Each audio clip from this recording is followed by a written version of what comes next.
In 1981, musical theater composing god Stephen Sondheim and legendary director-producer Hal Prince teamed up with book writer George Furth to open a musical version of the Kaufman and Hart play Merrily We Roll Along at the Alvin Theater. The production history is quite a mess as well, leading in the artistic breakup of titans Sondheim and Prince, coming just off of their hit Sweeney Todd.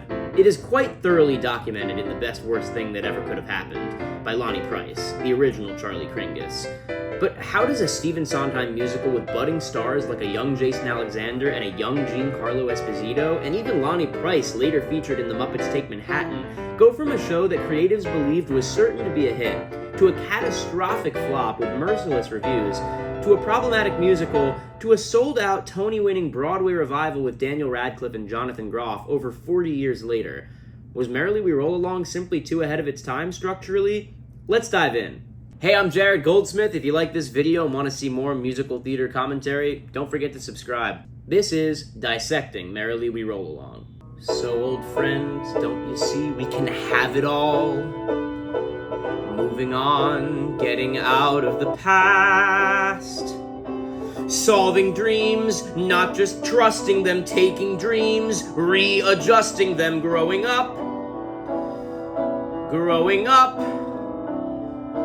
Trying things, being flexible, bending with the road, adding dreams when the others don't last, growing up, understanding that growing never ends, like old dreams, some old dreams, like old friends.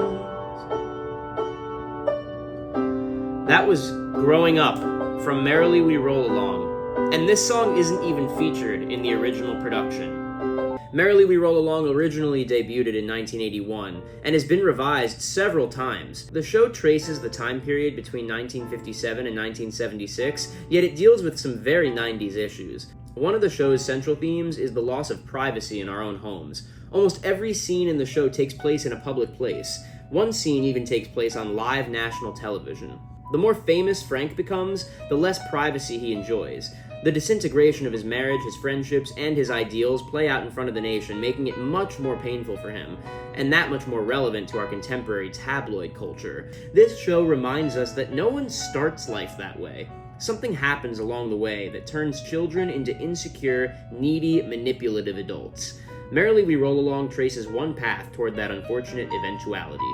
How did it get here from there? Though Merrily We Roll Along is widely regarded as a fascinating musical with a dynamic score, it was a tremendous failure when it first opened on Broadway. There were many reasons for its failure, and they will be debated by musical theater fans probably till the end of time. So many mistakes were made, and no one saw them until it was too late. The decision was made pretty early on to populate the cast with young actors, many of whom were 20 years old or younger. And though they were full of energy and good intentions, most of them were too inexperienced to pull off a major Broadway production. The set and costume designs were terribly inappropriate. The score was melodic and keenly sophisticated, but was unfortunately lost in the disastrous physical production. The show closed after a long and frantic preview period and only 16 official performances. The show was revived at La Jolla Playhouse in 1985, again at Arena Stage in Washington in 1990, again in England in 1992. Finally, in 1994, the final revised version was produced off-Broadway to critical and popular acclaim. But even still, the show had its 2002 run at the Kennedy Center, featuring Raul Esparza as Charlie. The show also had a concert at the City Center in New York in 2012, featuring Lin-Manuel Miranda as Charlie. One of the major problems the creators faced with the original 1981 version was that audiences didn't care about, or didn't even like Franklin Shepard. Because the story goes backwards, we meet Frank for the first time as a jerk, bitter, commercialized, and castrated artist. It wasn't until halfway through the second act that Frank became likable enough for the audience to get emotionally involved in his journey, but by this time, it was too late. One of the major changes throughout the several revisions is the softening of Frank's character. The original opening, Rich and Happy, was replaced with That Frank, which demonstrated the duplicity of Frank's friends and Frank's descent into the pit of selling out. Though it still paints an unflattering picture of Hollywood, it's a far less judgmental piece. We see that some of these people genuinely do like Frank because they think he's a nice guy. Frank is also given the first appearance of Growing Up, a song in which he gets to answer Charlie's charges against him. Frank makes a legitimate argument that growing up must necessarily include giving up and or adjusting dreams. And he's right to an extent. What kind of a world would it be if everyone was a ballerina, a fireman, a professional athlete, or a movie star? The dreams we set for ourselves in our youth aren't always mature, attainable goals. The rewrites make us realize that Charlie's stand may be justifiable, but it's awfully extreme. The truth probably lies somewhere between Frank and Charlie. Merrily We Roll Along tells the story of Franklin Shepard, Charlie Kringus, and Mary Flynn, and the disintegration of their friendship and lives. Meeting and becoming best friends in 1957, the three pursue their careers. Frank and Charlie as musical theater writers and partners, Mary as a novelist. What makes Merrily unique is that the story is told backward chronologically. The show begins in 1976. Frank and Charlie are no longer friends, and Mary is a drunken movie critic. What's devastating for the audience is seeing that these three people become more innocent and idealistic as the story moves back through time until we arrive in 1957. Our three heroes full of youthful hope and optimism. Though the last song, Our Time, is inspiring and moving, it's heartbreaking for the audience to know that those ideals will never be realized. In the first scene during that Frank introduces his girlfriend Meg to Mary. Mary is my deepest, closest friend in all the world. We go way back. But seldom forward, Mary says. And Mary's right, of course. This musical is about the destruction of optimism and dreams, a theme that is subtly mirrored in the references to John F. Kennedy and Bobby and Jackie and Jack. Yesterday is done. The show opens with the lyric, Yesterday is done, and it's then echoed again in Our Time, the show's finale. The opening number repeats the phrase, never look back, because the main characters can't look back without great regret.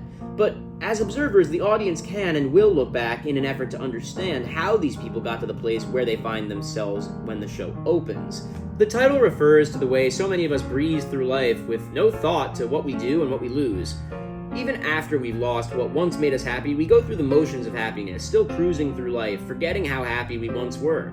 Merrily We Roll Along is a strange musical because though it's about a very sad, disturbing aspect of the human condition, the end of the show is very happy. Only because the end is really the beginning. In the song Like It Was, Mary makes a very interesting observation. That's what everyone does. Blames the way it is on the way it was, on the way it never, ever was. In other words, we find ourselves dissatisfied with our present situation because it doesn't measure up to our memory of the past. Mary suggests that we wouldn't be so unhappy with the present if it weren't for the fact that we can remember things better once upon a time. The danger in seeing life that way is that we don't often see the past with an objective eye, so we compare the present to our rose-colored memory of the past, a past that never ever was.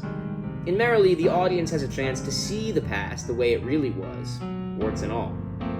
That Frank. The show is about Franklin Shepard, a charming, talented composer who forgets the famous quote from Hamlet, "This above all, to thine own self be true." Despite his flaws, though, he has an electric personality. Charlie and Mary are both drawn to him. Mary soon falls in love with him. Some would say that perhaps Charlie does too. Frank doesn't only betray his friends, he betrays himself as well. He's a composer, and when he denies himself that by giving up his writing, he denies his very essence. In the rooftop scene at the end of the show, Frank says that if he didn't have music, he'd die. And despite what his party guests say, it's obvious that Frank's movie is bad. He becomes an imposter. His new friends aren't real friends. His new collaborators aren't Charlie. Charlie knows that though Frank may be a good deal maker, he's a better composer. It's significant that the introduction to Growing Up is sung in counterpart to Good Thing Going, a song about relationship, Frank and Charlie's ending. Charlie realizes personal and artistic success without selling out. Frank is the problem, not success. There's no business like show business. Merrily provides a pointed commentary on show business and the people who populate it, as well as Sondheim's career and critics. In the opening doors scene, producer Josephson complains that there's not a tune you can hum, a not-so-veiled reference to criticisms of Sondheim's music. It's ironic that Josephson doesn't like Who Wants to Live in New York when it's There's Not a Tune You Can Hum, because he loves it when the intervals are the same in Good Thing Going. Josephson compares Frank's music to Stravinsky's as an illustration of unhummable music, and lyricist Sondheim clearly intends the producer to look idiotic for disparaging the music of such an eminent composer. At the end of Josephson's scene, he leaves humming Some Enchanted Evening, presumably his idea of a melody that's easy to hum, but as he hums it, he gets the melody wrong. A show that moved backwards. A show that commented on Sondheim's struggles with the entertainment business. How do you top an opening act of writing the lyrics for someone else's show and then making Gypsy and West Side Story. I think it's incredibly understandable why the recent Broadway revival has been so critically lauded. Merrily We Roll Along is an innovative work of musical theater. It daringly employs a reverse chronological narrative. It offers a poignant exploration of ambition, friendship, and the passage of time. The show's bold storytelling technique and sophisticated musicality challenge conventional theater norms, solidifying its place as a groundbreaking and influential piece in the musical theater canon.